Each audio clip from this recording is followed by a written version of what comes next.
Shalom, shalom, shalom. Que la paix du Seigneur soit avec vous partout où vous me suivez en ce moment et que la grâce de Dieu surabonde dans vos vies et dans vos maisons au nom de Jésus-Christ Nazareth. Aujourd'hui, je suis venu partager avec vous un sujet très important qui nécessite la révélation et la compréhension de la parole de Dieu. Je vais parler avec vous aujourd'hui sur le mystère du sang de Jésus-Christ. Les mystères du sang de Jésus-Christ. Bien-aimés dans le Seigneur, lorsqu'on parle du mystère, on voit une vérité cachée et qui ne peut être révélée, qui ne peut être connue que par ceux qui sont initiés, ceux qui sont révélés. Ici, la révélation est très importante parce que la Bible est la parole de Dieu. Et tu ne peux pas lire la Bible comme si tu lisais un simple livre ou un simple journal. Pour comprendre les Écritures, il nous faut la révélation. Et c'est le Saint-Esprit qui nous donne la révélation dans la parole de Dieu.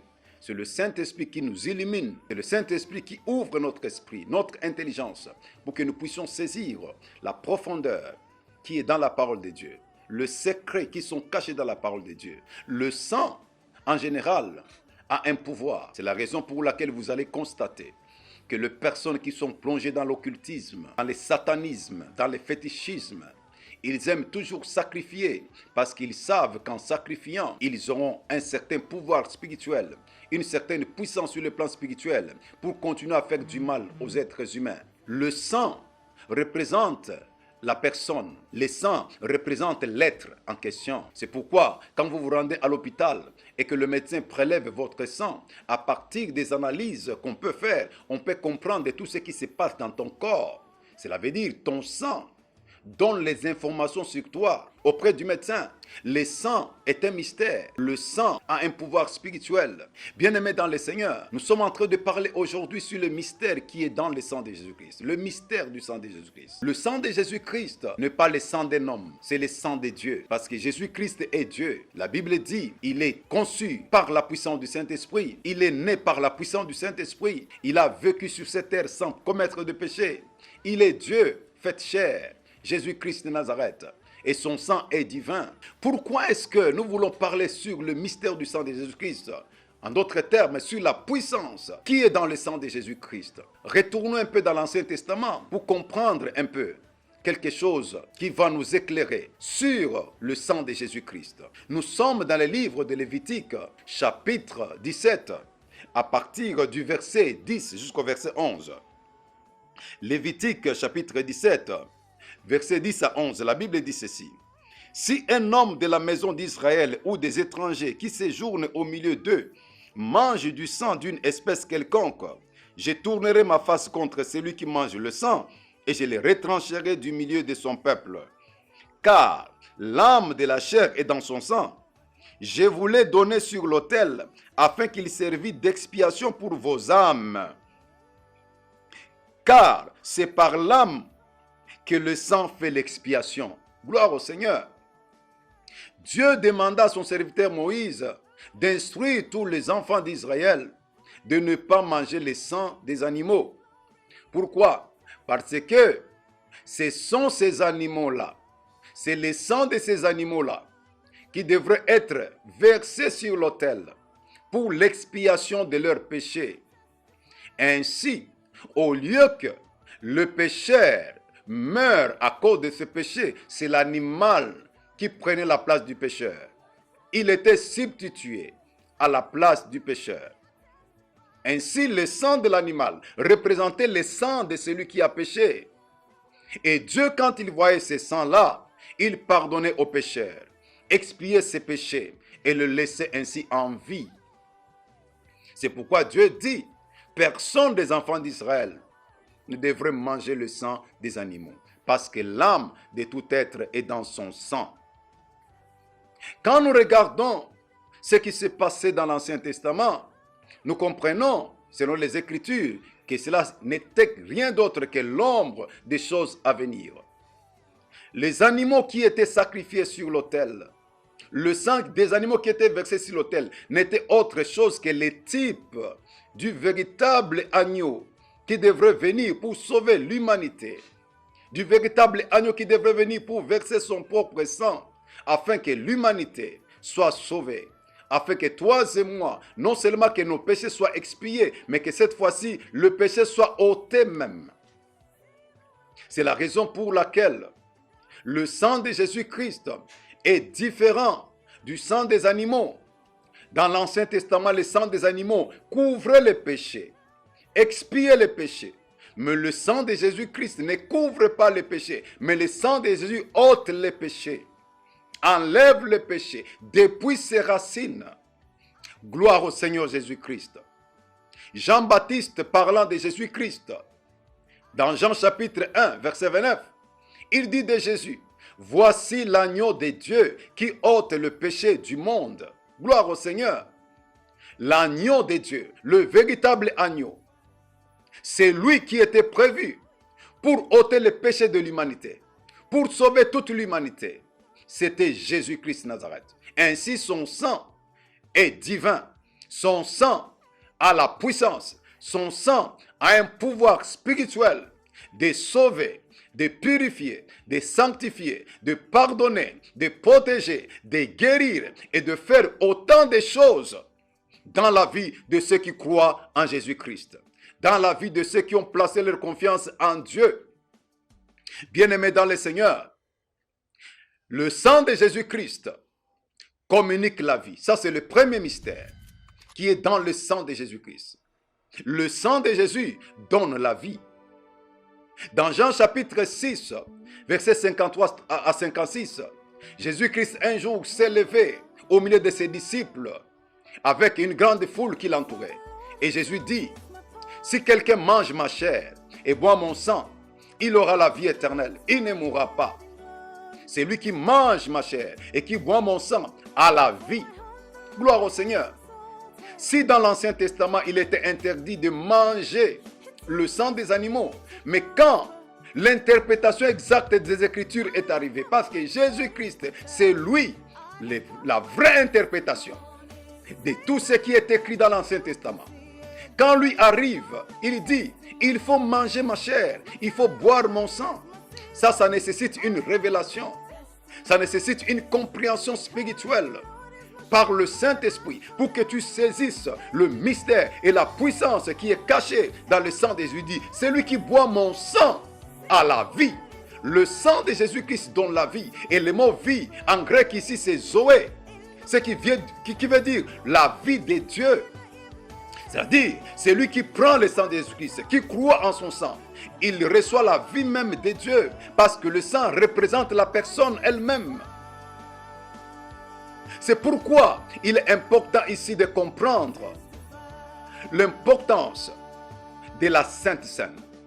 La Sainte Seine est un mystère. La Sainte Seine n'est pas un simple rite. La Sainte Seine est un mystère. Et la Sainte Seine contient la puissance même de Dieu. Il est important qu'un enfant de Dieu célèbre toujours la Sainte Seine. Qu'un enfant de Dieu célèbre la Sainte Seine.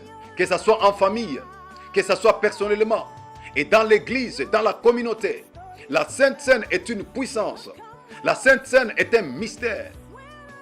Dans Marc chapitre 14, versets 22 à 24, Jésus prit du pain, il rendit grâce et donna à ses disciples en leur disant, « Prenez ceci est mon corps qui est livré pour vous. » Il prit encore la coupe, rendit grâce et la leur donna en disant, « Prenez ceci est mon sang qui est versé pour vous. » Jésus n'a pas dit à ses disciples, « Prenez ceci est du pain fabriqué par un boulanger. » Il a dit, « Prenez ceci est mon corps. » C'est là où se trouve le mystère. La révélation est importante pour comprendre le mystère qui est caché dans la Sainte Seine.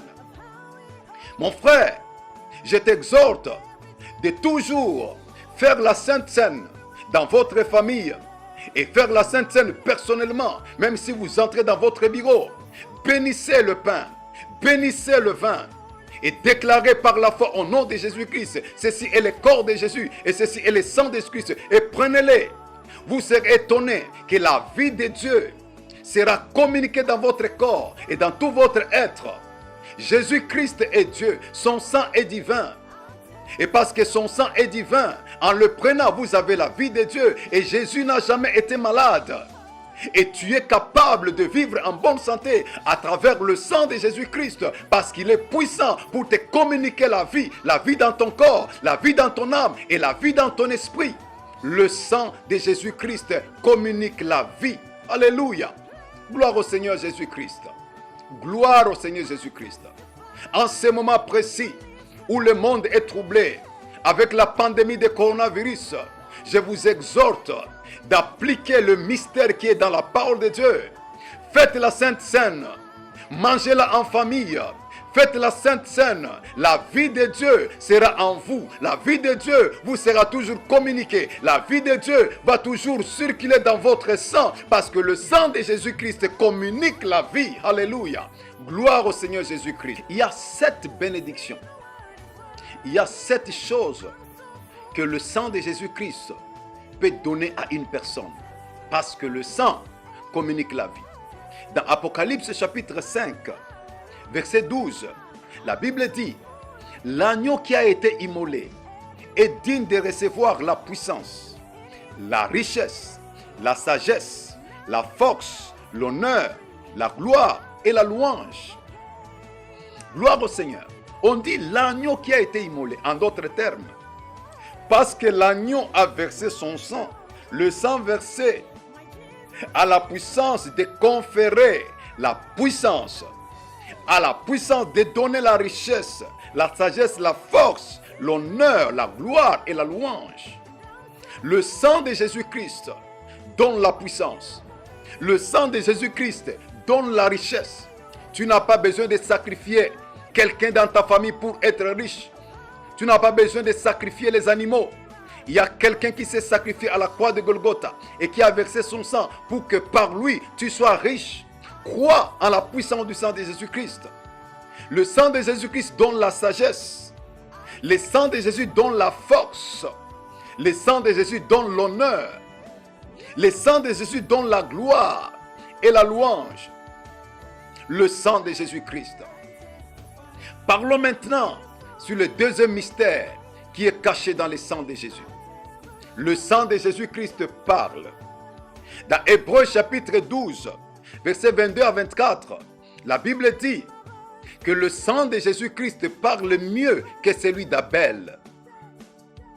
Abel, dans Genèse chapitre 4, versets 9 à 10, Abel a été assassiné par son frère Caïn. Et Dieu posa la question à Caïn: où est ton frère Abel? Et Caïn répondit au Seigneur: je ne connais pas là où il se trouve. Et Dieu dit à Caïn: le sang de ton frère crie contre toi. Il crie devant moi. Le sang d'Abel criait vengeance. Il criait justice. Il demandait que Dieu puisse punir Caïn. Et c'est ainsi que Dieu a puni Caïn, en faisant de lui un homme vagabond. Mais le sang de Jésus-Christ parle mieux que celui d'Abel. Il parle mieux comment? Le sang de Jésus ne parle pas vengeance. Il ne parle pas punition. Mais le sang de Jésus-Christ parle grâce. Le sang de Jésus parle pardon. Le sang de Jésus parle miséricorde. Le sang de Jésus parle guérison. Le sang de Jésus parle délivrance. Et le sang de Jésus parle protection. Alléluia, gloire au Seigneur. C'est la raison pour laquelle, dans l'Ancien Testament, nous revenons encore, nous retournons encore, là nous sommes en Égypte. Dans Exode chapitre 12, à partir du verset 5e jusqu'au verset 23, lorsque l'ange de la mort devrait passer en Égypte pour tuer tous les premiers-nés des Égyptiens, Dieu dit à Moïse: dis aux enfants d'Israël que chacun rentre dans sa maison, que chacun immole un agneau et qu'ils prennent le sang de l'agneau, qu'ils le placent sur les linteaux de leur maison. Lorsque l'ange de la mort passera en Égypte pour semer la terreur, pour tuer tous les premiers-nés d'Égypte, quand il verra le sang, il passera outre. Et ces jours-là, la nuit, quand l'ange de la mort est passé en Égypte, chaque fois qu'il arrivait devant la maison des enfants d'Israël et qu'il voyait le sang parlait à l'ange de la mort: ici c'est la grâce, tu ne peux pas rentrer dans cette maison. Ici c'est la grâce, ici c'est la protection divine, ici c'est la miséricorde de Dieu, ici c'est la bonne santé, ici c'est la guérison. Et l'ange de la mort passait outre. Aucun des enfants d'Israël n'a connu la mort ces jours-là. Aujourd'hui, mes frères et sœurs, il y a cette pandémie qui secoue le monde. Cet ange de la mort qui est en train de circuler dans toutes les nations. Écoutez-moi très bien, je parle comme un serviteur de Dieu. La parole de Dieu est esprit et vie. Il est temps pour toi que tu comprennes la révélation et la puissance qui est dans le sang de Jésus-Christ de Nazareth. Applique le sang de Jésus-Christ sur ta vie.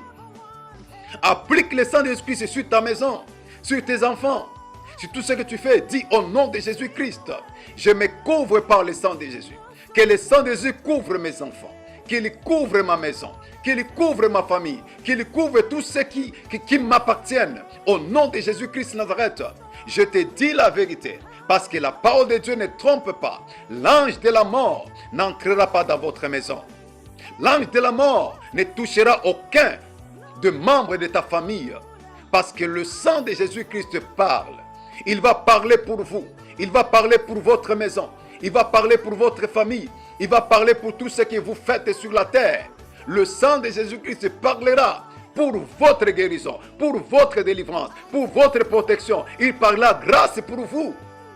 Je proclame au nom de Jésus-Christ Nazareth que le sang de Jésus-Christ vous couvre, que le sang de Jésus-Christ couvre votre famille, que l'ange de la mort n'entre pas dans votre maison, que l'ange de la mort ne frappe pas dans votre maison, au nom de Jésus-Christ Nazareth, que le sang de Jésus-Christ vous protège, au nom de Jésus. Amen.